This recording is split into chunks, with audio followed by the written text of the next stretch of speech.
This Civic Media podcast is sponsored by UW Organ and Tissue Donation. Organ donations are desperately needed, and now is the right time to become an organ donor. Talk to your family. Get the dot. Save lives. Go to heroicdeed.com. This is your WLAK Daily News Roundup for Lake Air, 107.5 FM and 1260 AM in Amory. For WLAK News, I'm James Kelly. The city of Ashland is in the process of suing the designers of the pier along Lakeshore Drive East after it was forced to close due to ice damage. According to court documents, the city is suing C&S Design and Engineering for breach of contract and negligence due to the allegedly substandard pier. City officials say they noticed deficiencies just a year after the new pier was built and hired an outside firm to inspect it. The 2018 pier replacement was an over $500,000 project that received funding from various grants and programs. Parents in Duluth trying to figure out how to make time to vote will have a new childcare option available to them for free. The downtown Duluth YMCA has announced it will allow any residents to drop off their kids for a couple of hours so they can get to the polls and cast their ballots. The free daycare will be available for kids up to 9 years old from 8 a.m. to 7 p.m. on Election Day. The organization will have live music and games to keep kids entertained. YMCA officials will also help voters find their polling place and answer any other questions they have. Duluth area drivers should be aware of a lane closure on the Blatnick Bridge this week. According to the Minnesota Department of Transportation, the closures will happen simultaneously overnight this week to cause minimal disruptions. They will last from 9 p.m. to 5 a.m. Tuesday night through Thursday morning. During the closures, Department of Transportation crews will restrict the I-35 southbound lanes to one lane from Mesaba Avenue to 27th Avenue West. The closures are for sign installation as part of the Twin Ports Interchange project. Northwest Wisconsin will see some internet infrastructure upgrades thanks to funding from the United States Department of Agriculture. On Friday, the USDA announced a new $8 million grant to improve broadband connection in rural parts of the Midwest region. Among the areas that will be receiving funding are Burnett and Washburn counties. Expanding internet access across Wisconsin has been a major focus both for Wisconsin Governor Tony Evers and federal agencies. The grant funding is among many programs looking to improve that access.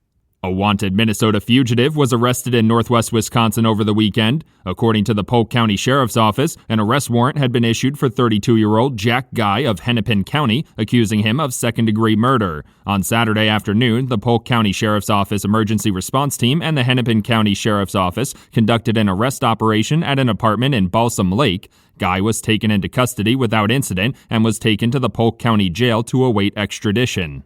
Wisconsin officials say nearly 55,000 pounds of unused or expired medications were collected around the state for Drug Take-Back Weekend. The event took place over the last weekend of October, giving residents a chance to get rid of their unused or unwanted medications to reduce the risk of opioid addiction. According to the Wisconsin Department of Justice, this fall's take-back total was slightly lower than last spring's and about 5,000 pounds lower than last fall's. Officials are waiting for national numbers to see where Wisconsin ranked. Gwen Walz, wife of vice presidential nominee and Minnesota Governor Tim Walz, visited western Wisconsin over the weekend to energize campaign volunteers in the final stretch. Walz visited Eau Claire, Hudson, and Wausau over the weekend, telling door knockers and phone bankers to keep up their great work with the finish line in sight. She also criticized her husband's Republican opponents, claiming former President Donald Trump is fighting for himself, not the people. Gwen Walz has made a number of visits throughout Wisconsin during the campaign. Robert F. Kennedy Jr. visited Rice Lake over the weekend to make a final call for supporters to get to the polls. Kennedy spoke at the University of Wisconsin's Barron County campus, telling his supporters to cast their votes for former President Donald Trump. Kennedy had initially entered the race as an independent candidate, but dropped out and endorsed former President Trump earlier this year. He also sued to have his name removed from the Wisconsin ballot, but was unsuccessful as he did not withdraw before the deadline to have his name removed. For WLAK News, I'm James Kelly. The Packers lose to Detroit. Hi, I'm Mike Clemens with sports. The Packers had an early field goal, then trailed the rest of the night, losing 24-14 to the Lions at Lambeau Field. Dropped passes and penalties killed the Packers. Running back Josh Jacobs. Yeah, man, a lot of self-inflicted wounds, a lot of momentum killers. You know, we've been getting away with a lot of it because we've been kind of masking it with the wins. But when you play a good team, man, you know, all the little things catch up to you. The Packers now head into their bye week at 6-3 in third place behind Detroit and Minnesota Minnesota in the NFC North Division. NBA, Bucks and the Cavaliers in Cleveland tonight. Bucks forward Bobby Portis says his home was broken into during Saturday night's game in Milwaukee and says several personal items were stolen. Baseball, the Brewers with 2 players winning Gold Glove awards for the first time since 1979. Second baseman Bryce Terang and outfielder Sal Frelick. It's definitely cool. A little surreal still, and I think even cooler to do it, with Bryce. That's Sal Frelick with Sports. I'm Mike Clemens.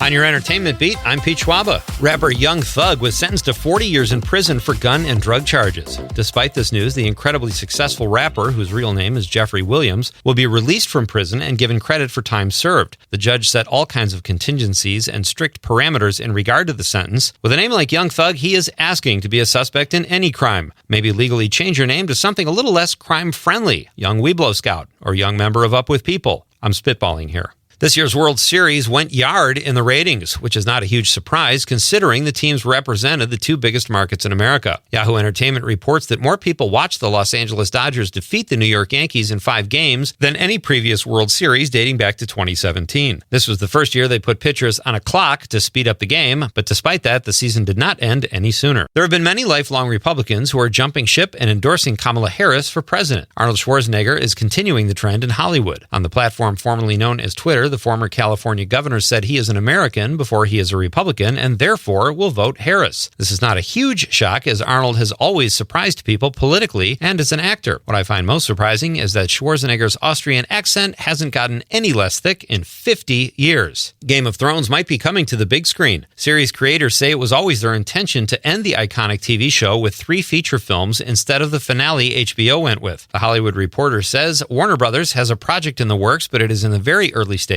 and no one is attached at the moment. GOT fans might want to check out House of the Dragon, which HBO rolled out in 2022, and an upcoming prequel series, A Knight of the Seven Kingdoms, which should drop in 2025. From the little screen to the big screen, John Krasinski is keeping the role of Jack Ryan. Krasinski played Ryan for 4 seasons on the Amazon Prime series Jack Ryan. The Hollywood Reporter says he will now move to the big screen, where he will be the 5th actor to play the character over the last 35 years. Previous Ryans include Alec Baldwin, Harrison Ford, Ben Affleck, and Chris Pine. There is no word yet on which Tom Clancy novel the next film will be based on. Joining Krasinski in the cast will be Wendell Pierce as James Greer and Mike Kelly as Mike November, both men also reprising their roles from the Prime series. Wicked opens November 15th in theaters, and the early buzz from critics, they're raving about it. One critic for Variety called it a masterpiece. Pop star Ariana Grande plays the lead role of Glinda. If you hear a murmuring across the country, it's Oscar buzz. This is part 1 of the film. Part 2 will hit theaters in 2025. For more showbiz fun, tune in to Nightlight with me, Pete Schwaba, weeknights from 6 to 8 p.m. on the Civic Media Radio Network.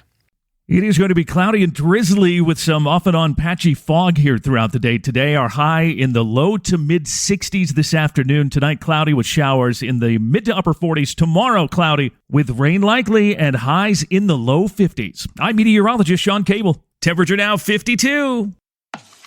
That's your WLAK Daily News Roundup from Civic Media. Subscribe to this podcast on Spotify, Apple, or wherever you find your podcasts. Find more news at lakeair.radio.